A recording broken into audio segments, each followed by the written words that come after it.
Guys, अपन आज प्रस्तावना के बारे में पढ़ते हैं। तो प्रस्तावना जो है, सबसे पहले तो संविधान के दर्शन के रूप में संक्षिप्त अभिव्यक्ति है। संविधान में जिन उद्देश्यों को स्थापित करना चाहता है उन सब उद्देश्यों को दर्शाती है प्रस्तावना।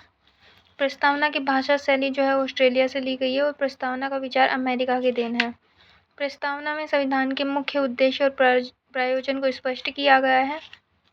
प्रस्तावना का आधार 13 दिसंबर 1946 को पंडित जवाहरलाल नेहरू ने जो उद्देश्य प्रस्ताव पेश किया था वो माना गया है।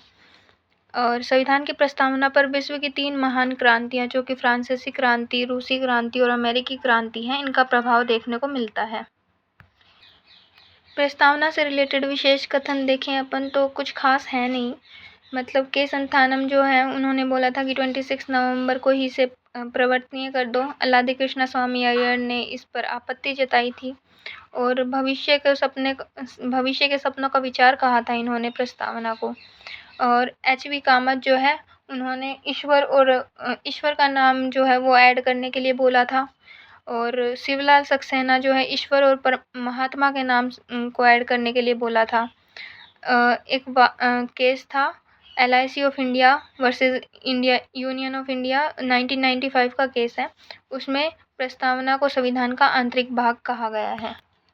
प्रस्तावना के तत्व देखें तो प्रस्तावना के अधिकार का जो स्रोत है वो भारत के लोग हैं, भारत की जनता, उन्हीं से शक्ति अधिग्रहित करता है। संविधान की प्रकृति देखें। संविधान की प्रकृति संप्रभु मतलब संपूर्ण प्रभुत्व संपन्न, समाजवादी, पंथ निरपेक्ष, लोकतांत्रिक और गणराज्य, ये संविधान की प्रकृति है।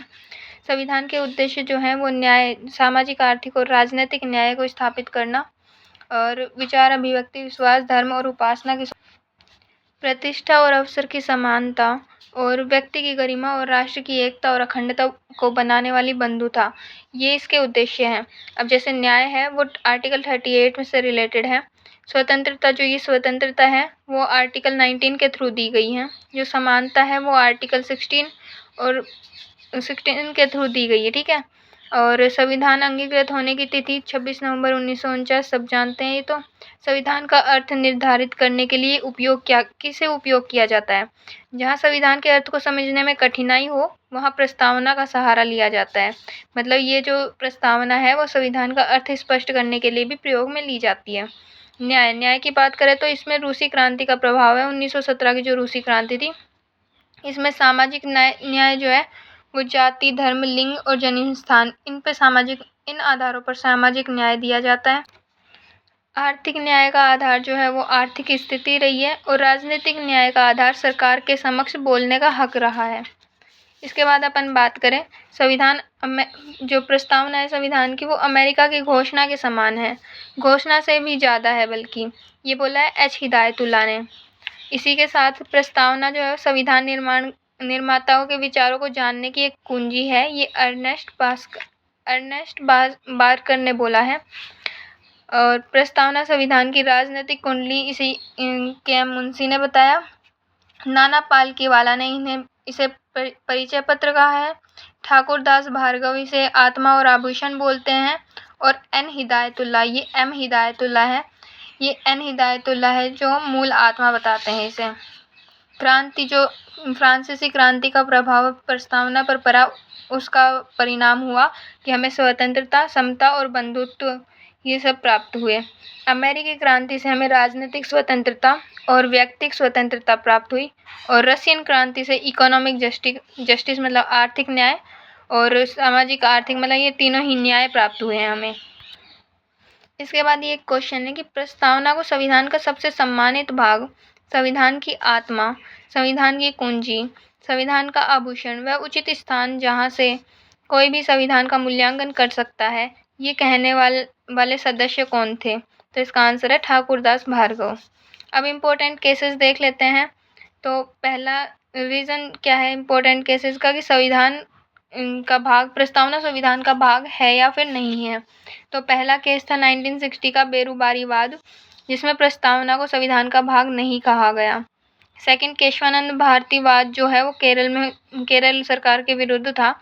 24 अप्रैल 1973 को हुआ ये, और इसमें बोला गया कि प्रस्तावना संविधान का भाग है, इसमें संशोधन संभव है किंतु मूल ढांचा बदला नहीं जा सकता। मतलब यहाँ से जो बेसिक स्ट्रक्चर का कॉन्सेप्ट है वो आया था 1973। डेट याद रखना इम्पोर्टेंट है। और इस टाइम चीफ जस्टिस जो थे वो SM सीकरी थे। इसके बाद बात करें अपन LIC ऑफ इंडियावाद 1995 का है, जिसमें संविधान प्रस्तावना जो है वो संविधान का भाग बताई गई है।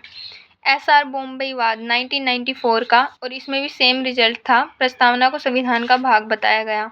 इसके बाद है गोपाल वर्सेस मद्रास राज्य 1950 का। इसमें संविधान की प्रकृति जो है वो अयोग्यवाद बताई, मतलब ये गैर न्यायोचित है, मतलब इस पर वाद विवाद नहीं हो सकता।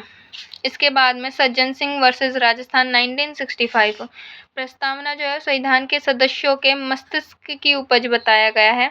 तो संविधान का औपचारिक भाग नहीं है प्रस्तावना, लेकिन संविधान का भाग है, बस औपचारिक भाग नहीं है, ये बताया गया सज्जन सिंह वर्सेस इंडियावाद में। गोलकनाथ वर्सेस पंजाब, ये 1967 का है।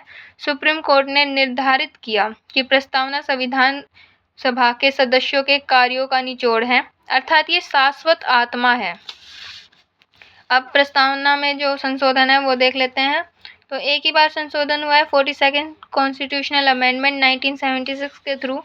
प्रस्तावना में 3 नए शब्द जोड़े थे, समाजवाद, पंथ निरपेक्षता और अखंडता। संविधान को अंगीकृत 26 नवंबर 1949 को किया। अंगीकृत का मतलब होता है स्वीकृत करना, अधिनियमित मतलब लागू करना, और आत्मार्पित मतलब स्वयं को सौंपना। अब संविधान प्रस्तावना में जोड़ने के लिए कुछ शब्द प्रस्तावित हुए थे, ये अपन ने पहले भी पढ़ा था, दोबारा देख लेते हैं। HV कामत ने ईश्वर को जोड़ने का प्रस्ताव रखा था। रोहिणी कुमार ने देवी, हसरत मोहिन संघवाद और समाजवाद जैसे शब्द जोड़ने के लिए प्रस्ताव रखा। शिवलाल सक्सेना ने महात्मा गांधी का नाम जोड़ने के लिए, और ब्रजेश्वर प्रसाद ने अनिवार्य शिक्षा, पंथ निरपेक्षता और सैन्य शिक्षा, ये सब प्रस्तावित शब्द हैं। इसी के साथ हमारा प्रस्तावना वाला टॉपिक क्लियर होता है। और आपको अगर इसके नोट्स चाहिए तो टेलीग्राम के जो लिंक टेलीग्राम का लिंक जो है वो मैं पिन कर दूँगी, वो आप देख लेना। ठीक है, थैंक यू, बाय बाय।